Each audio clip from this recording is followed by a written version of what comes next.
अथवा बारा खाजा रसगुल्ला सब बना दी। यही बना हुआ अभी दाल बना हुआ है, तरकारी बना हुआ है, रसगुल्ला का गोल दिया गया है, बारा का भी बड़ी धर दिया गया है। बोलिए इसको खाइएगा। खाली खाली दलिया बना के रख देगा, खाइएगा। क्या क्या चाहिए उसमें? हल्दी, नून, मसाला, तब दलिया बनेगा। इधर जो बराहा जी बना है उसमें भी चीनी का चाशनी दीजिएगा, तब वो खाने लायक होगा। उसी तरह से ये जो हमने तैयार कर दिया, ये एक फार्म तैयार कर दिया, अब वहाँ हो गया, परंतु इसमें जान भी नहीं आया है। वो जान क्या कहलाता है? श्रीमद् भागवत कथा। श्रीमद् भागवत कथा, श्रीमद् भागवत कथा के महात्म में ऐसी कथा आई है कि धुंधुकारी और गौकरण नाम के दो भाई थे। धुंधुकारी बड़ा आतताई था। वो उसको बेश्या लोग पैसे के अभाव में मार दिया, जान मार दिया। उसने अपने माँ को काट दिया, बाप को मार दिया और कहा कि पैसा दो, रंडी खाना जाना है। जब नहीं दिया पैसा तो मैयों को मार दिया। और उधर बेश्या के साथ भी वही व्यवहार होता था, बटमारी करता था, चोरी करता था बेश्यागमन करने के लिए।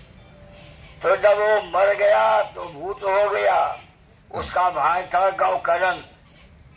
गौकरण घर में सोया हुआ था, आकर के बड़ा हड़बड़ करने लग गया। गौकरण जी बड़े पहुंचे फकीर थे, हाथ में जल लिया, अभिमंत्रित करके चीट दिया। वो प्रेत खड़ा हो गया। कहा कौन है तुम? कहा अरे तुम हमको नहीं पहचानते हो? कहा हम तो नहीं पहचान रहे हैं, बोलो तुम अपने। यद्यपि हम पहचान भी सकते हैं, परंतु उसका यंत्र लगाने का जरूरत नहीं है, बोलो तुम कौन हो? कहा हम तुम्हारा भाई धुंधुकारी। कहीं अरे तुम प्रेत जोनी को कैसे प्राप्त हो गया? कहीं प्रेत जोनी को प्राप्त होने की कथा तो शायद आप जानते होंगे। मेरे मरण हो गई है ये तो आप जान रहे हैं।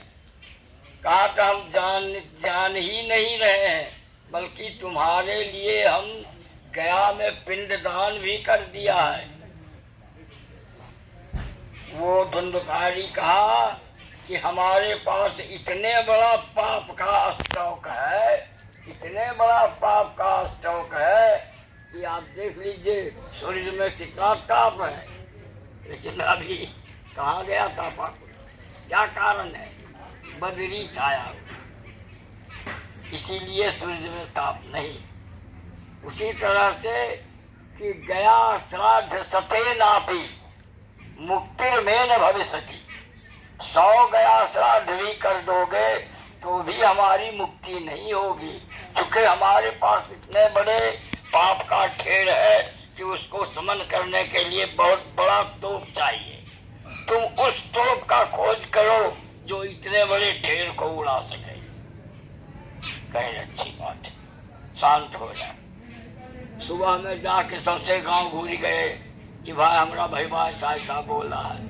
कहीं महाराज हम लोग के मन में कोई संशय उठता है तब तो आपसे पूछने जाते हैं। आप ही जब पूछते हो तो हम क्या कहें, लेकिन जब पूछे हो तो हम भी एक प्रार्थना करते हैं, सूर्य भगवान आते जाते हैं उन्हीं से पूछो क्या करना चाहिए। गौकरण जी में वो शक्ति थी कि सूर्य के रथ को रोक दिया। अब एक सेकंड भी देरी हो जाएगा तो सूर्य कितना बड़ा हाहाकार मचेगा। जिसको गाड़ी पकड़ना है